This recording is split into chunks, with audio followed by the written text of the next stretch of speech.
السلام عليكم ورحمة الله وبركاته. ازيكم عاملين ايه؟ يا رب دايما تكونوا بخير وصحة وسعادة.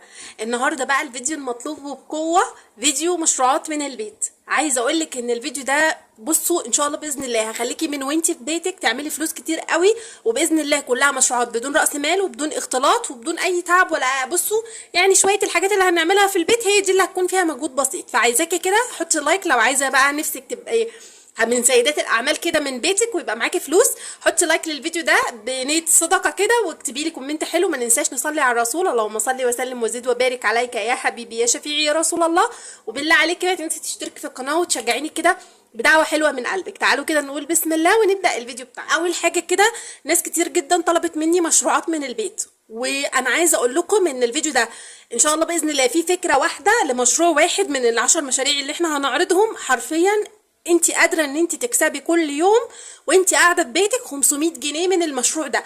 والمشروع مش متعب خالص، بالعكس هو مريح جدا وفي نفس الوقت حلو. لكن هو ده اكتر مشروع مربح في المشاريع اللي احنا هنتكلم فيها كلها.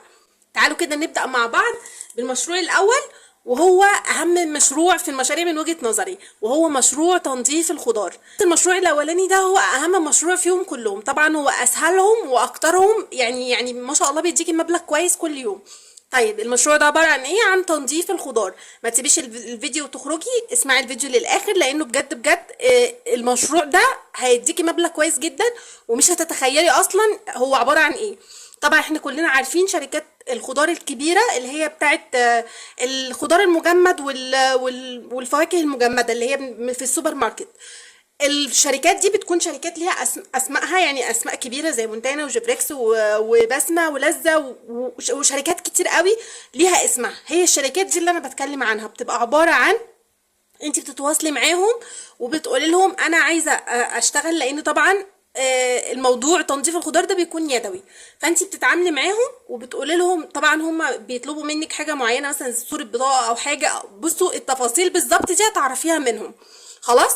وطبعا انت بتشتغلي معاهم باليوميه، يعني بتاخدي منهم الاجر بتاعك باليوميه. الاجر من كام شهر كان اليوم ب 400 جنيه، لكن دلوقتي طبعا الاسعار اختلفت، ممكن اليوم يوصل معاك ل 500 وال 600 جنيه. يعني لو حسبتيها على مدار الشهر ممكن تعديلك ال 20,000 جنيه في الشهر، او 18 19 على حسب طبعا خلاص. وطبعا ده بيكون ازاي، او الفكره بتكون ازاي؟ الفكره ان انت بتاخدي منهم كميات خضار وبتنضفها لهم في البيت، هم بيبعتوها لك مع مندوب، وبرضه المندوب ده بيجي ياخد منك الخضار من البيت.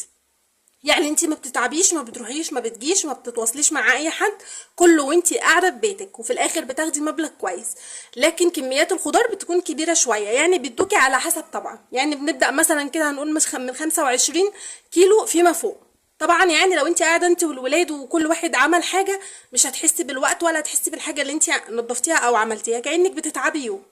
فطبعا الكلام ده ممكن يكون على مدار يومي لو انت هتتعاملي معاهم على طول، او ممكن مرة او مرتين في الاسبوع على حسب انت وطبعا وراحتك. ده كده اول فكرة للمشروع، والتواصل معاهم بيكون عن طريق السيرش في المواقع في اي موقع. يعني انتوا تقدروا تعملوا سيرش عن الشركة بعينها باسمها وتقدروا توصلوا لها، او لو جنبكم فرع ليها بتقدري برضو تروحي للشركة في مقرها وبتسألي، وان شاء الله باذن الله ربنا يكتب لك الرزق من اوسع ابواب الرزق الحلال.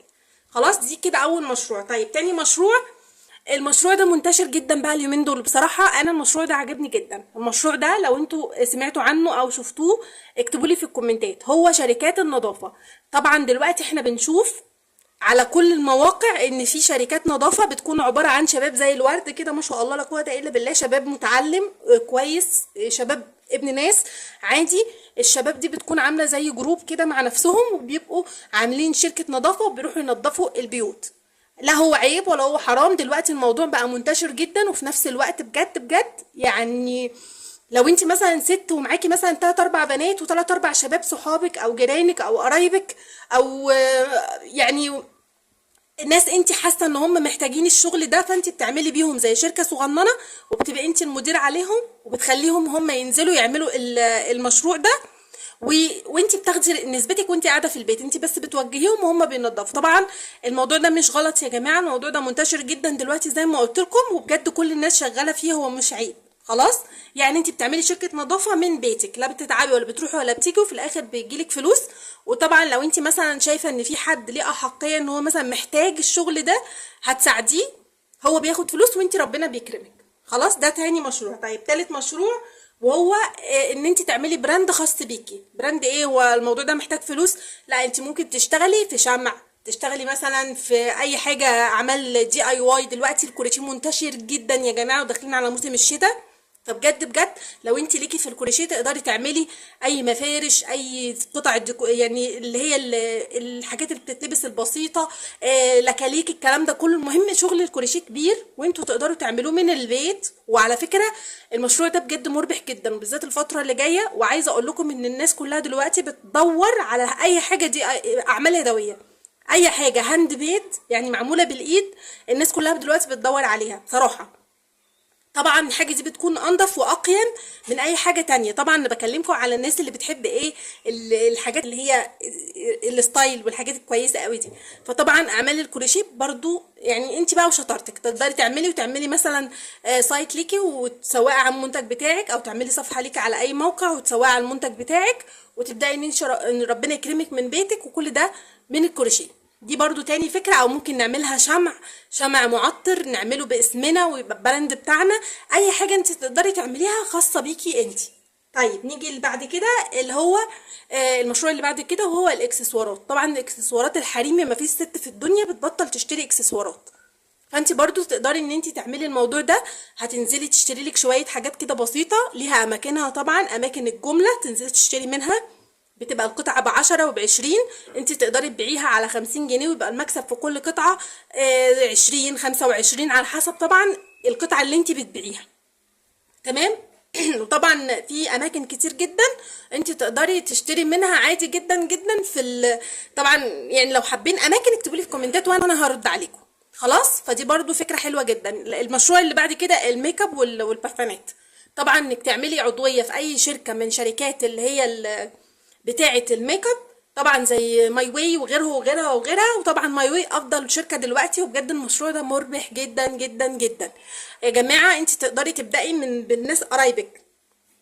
لو انت شايفه ان انت مالكيش تعامل مع حد، انت تقدري تبداي بقرايبك. يعني مثلا ابدا بقريبتي، بنت خالتي، بنت عمتي، اختي، امي، جيراني اللي في البيت، والموضوع بيبدا يتوسع. خلاص، واحده واحده بتلاقي معاكي الموضوع توسع. وانا الحمد لله الموضوع ده مربح جدا وعن تجربه، فانصحك بشده ان انت تعملي الموضوع ده. اعملي عضويه كده وان شاء الله باذن الله ربنا يكرمك. طيب المشروع اللي بعد كده، وهو مشروع الاكل البيتي. كلنا كده كستات شاطرين بنحب نعمل شوية اكل حلوين ونفسنا حلو. ممكن نستغل الفكرة دي ونعمل اكل، ونبدأ نعمله برضو زي فكرة اللي هي الفكرة اللي فاتت، اللي هي بتاعت الميك اب والاكسسوارات، ونبدأ بقرايبنا. وبعد كده الموضوع معاكي هيتوسع، دي هتقول لدي ودي هتقول لدي. وطبعا اكلك اللي هيحدد المشروع بتاعك هينجح ولا لا، اكلك وطريقه تقديمك والتغليف. المشروع ده بيبقى عايز شويه حاجات كتير. يعني انت ممكن تبداي بطبخه ببيتك، هو مش هيكلفك اي حاجه، وانت بتطبخي طبخه هنزود كميه بسيطه ونعمل مثلا اول اوردر، مفيش اي مشكله. خلاص، ويبدا الموضوع واحده واحده ان شاء الله يكبر معاكي. بس اهم حاجه اهتمي طبعا بالتتبيلات، واهتمي بالتغليف، واهتمي بالتسويه كويس، والحاجات دي باذن الله هتبقى ضمنالك نجاح مشروعك 100%. اخر مشروع معانا بقى، وهو برضو نضيف الخضار، بس مش للشركات، بيبقى للخضاريه. الخضاري الموجود مثلا جنب البيت بتاعك انت بتقدري تتعاملي معاه. تاخدي منه مثلا البتنجان وتقوريه، البسله، احنا داخلين على موسم البسله والسبانخ والملوخيه والحاجات دي كلها. طبعا موسمها بجد بجد في الفتره اللي جايه دي. فانت بتاخدي منه الخضار وتقوريه، لو محشي هتقوريه وتغلفيه له. تمام. وبتاخدي منه حق التغليف وحق التنظيف. وهو طبعا زي الناس كلها بتشتري، يعني معظم العاملات بيشتروا الحاجات دي، بتبقى جاهزه وسهله عليهم قوي. فطبعا اي خضري بيكون عنده الحاجات دي كلها، فانت تقدري تتعاملي معاه وبيكون الموضوع معاكي يعني مربح جدا، لان انت بتاخدي حق التغليف وحق التنظيف. وممكن كمان انك تقترحي مثلا على الخضر اللي جنبك، انت تنزلي السوق او تنزلي سوق العبور، الاسواق الكبيره اللي هي بيكون الحاجه فيها رخيصه، وتجيبي انت الكميات وتقترحي على الخضر اللي جنبك ان انا عايزه هنزل لك مثلا الكيلو بسعر كذا بتغليفه بكله، هو مش هيقول لك لا. تمام. عايز يديك هو الخضار من عنده ماشي، عاوز تجيبي انت الخضار وزي ما قلت لك كده تنزلي تشتريه بالجمله برده ماشي. وده طبعا بيكون مكسبه اعلى بكتير من انك تنضفي وتغلفي بس. فهمتوا كده الفكره؟ فدي كلها مشاريع، ولسه في مشاريع كتير، بس انا مش عاوزه اطول عليكم الفيديو اكتر من كده. وباذن الله باذن الله تكونوا استفدتوا. لسه الفيديو اللي جاي فيه تكمله للمشروعات، لان في مشروعات كتير جدا ان شاء الله هتعجبكم. اتمنى ان انتوا تحطوا لايك للفيديو، ولو لسه ما اشتركتيش في القناه بسرعه اشتركي واكتبي لي كومنت حلو، وما ننساش نصلي على الرسول في الكومنتات. واشوفكم الفيديو الجاي، والسلام عليكم ورحمه الله وبركاته.